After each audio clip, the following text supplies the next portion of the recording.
Okay, guys, I'll talk about each of these. You just need to hear your group's topics. All right, number one, perfect pink numbers. I need you to explain to kids what a pink number is. Obviously, we're talking about perfect squares. Perfect squares, like 7 times 7, if you put them on a flashcard, they make a square, whereas like 7 times 5 makes a rectangle. So we call them perfect squares because they're the only ones that make squares. That's where the word square comes from, and that they also have square roots. So like you can take the square root of 49 and make it 7. You can take the square root of 64 and make it 8. So that they're pink, where they're on the pink flashcards, and that they have square roots and they make squares. So good luck. 15 seconds on that. Number two, top versus bottom. I want you to show that like if you have 3x, then you have a 3 on top. We need a 3 on the bottom to kill it. If we have x divided by 3, we have a 3 on the bottom, so we need a 3 on the top to kill it. And then if we have like 2/3 x or something like that, if we have a 2 on the top, we need a 2 on the bottom to kill it. If we have a 3 on the bottom, we need a 3 on the top to kill it, so the reciprocal. So no matter what you have to get rid of a coefficient, that's the number that's touching the x in the front, you need a top versus bottom to kill it. Number three, that stupid fraction. I want you to talk about the volume of spheres. So remember, the volume of spheres 4/3 pi r cubed. I need you guys to really hit like that this is the one shape that has the stupid fraction in front, but we take the pirate square and we make it 3D. Remember how we don't give it height, we spin it. So you've seen me use the coffee cup. Number four, Starbucks order. We talk about like if I get 3 eggs and a coffee on Monday, but I go 5 times this week. At the end of the week, I've got 15 eggs and 5 coffees. So we distribute that number that's outside the order. So you guys just kind of remind people that maybe throw a negative in there too. But yeah, just basically show that you can distribute. Number five, give it some height versus crush the bottom. Okay, give it some height. I'm putting the cone and cylinder in the same one. I want you guys to talk about that they're basically the same shape. A cone is a pirate square that you give some height to, so pi r squared times height.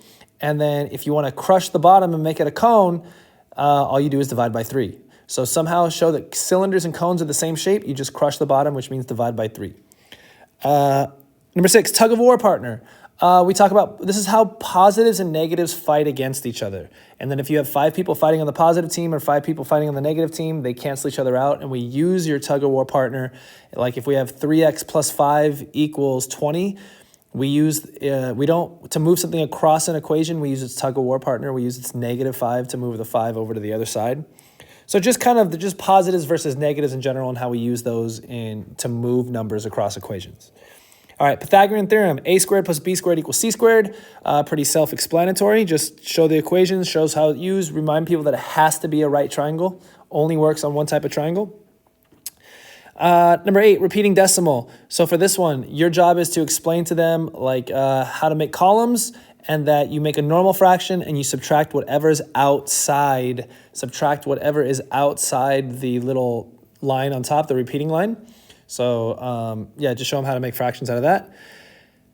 Number 9, no calculator tips. I'll give you some problems, and basically what I want you guys to do is, you remember those hard problems, like if I say estimate the square root of 50 divided by 4 pi, that you have to be like, oh, okay, I don't know the square root of 50, but I know the square root of 49, so this is about 7. I don't know what 4 pi is, but I know that pi is about 3, so that's 12. 4 times pi would be about 12, so this would be 7/12. So you don't have to use that specific number.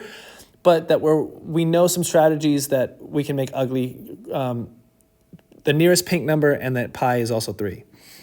All right, number 10, powers rules. Explain the building. Explain that when you come in, you know nothing, then you know addition, subtraction, you know multiplication, division, and then you know powers the last, and we always do 1 less than. Number 11, times larger versus much larger. So explain, we use this with scientific notation. So include scientific notation numbers in this, but basically what you're doing is like if I weigh 200 pounds and someone else weighs 100, if someone says how much bigger than I am, we subtract. But there are no shortcuts for subtraction in scientific notation, so you just have to make them regular numbers and then subtract. But if we say how much larger am I, then it's my 200 divided, or how many times larger am I than another person? My 200 divided by their 100, I'm twice as big. Luckily, there are shortcuts for that, so we can do that in scientific notation. So long story short, try to remind people basically that much larger means we're subtracting, and how many times larger means we're dividing. Number 12, slope from a chart, table, or graph. Like if I want you to give them a really quickly show that you can get the slope just by looking at a graph, up and over, by looking at a chart, the change in the y's divided by the change in the x's, and from a table, I should have said it in an equation. From an equation, it's whatever's right in front of the x.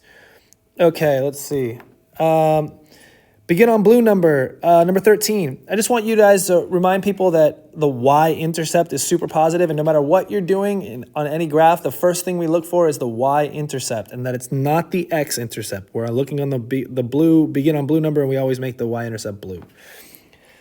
All right, number 14, intercepts. I'll talk to you, if this is your group, I'll talk to you in person, but basically the concept is that interception means when two things run, like two paths cross. When you intercept the football is on one path and its path is trying to get to the receiver, and then your path gets in the way. Your path, your running path, your line crosses the football and actually gets in the way.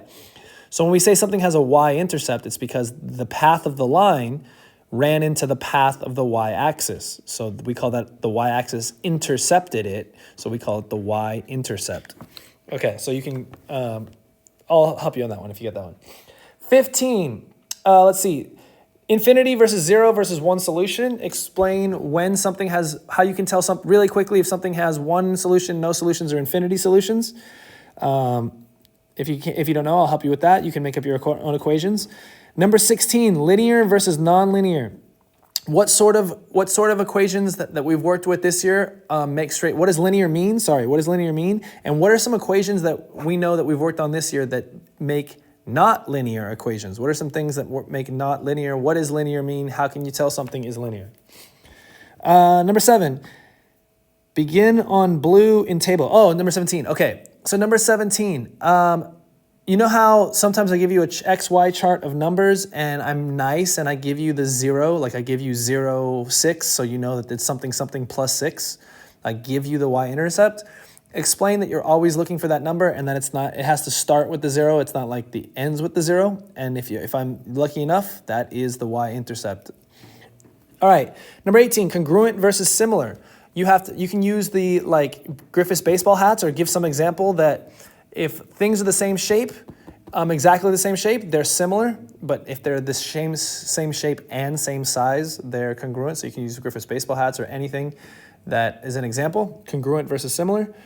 19, translation. Explain that that's just sliding across, and that when you slide something, the big thing to know is it's easy to count boxes, but the thing is everything is still exactly the same. Everything is exactly the same as it was. If you slide something, if I slide my hat 3 inches to the right, it's still exactly my hat. It's still congruent. Number 20, dilation. I want you to explain that this one is just multiplication and that this is the only movement that you're no longer congruent. You're just similar. You're still a Griffith's baseball hat, but you're not the same size baseball hat anymore if you dilate. So dilation is making something bigger or smaller so you can zoom in or zoom out or just use cool techniques on your camera to understand that zoom in, zoom out. That's what dilation is. And then we use a scale factor. So if the scale factor is 2, it's twice as big.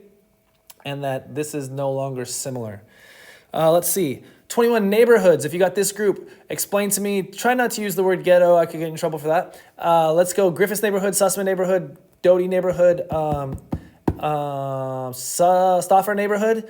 And when you switch neighborhoods, when you rotate 90 degrees, your whole life gets turned around backwards. So you switch the numbers and then you have to fit in with your new friends and your new neighborhood. So positive minus or negative negative or positive positive or whatever it is. Okay, good luck.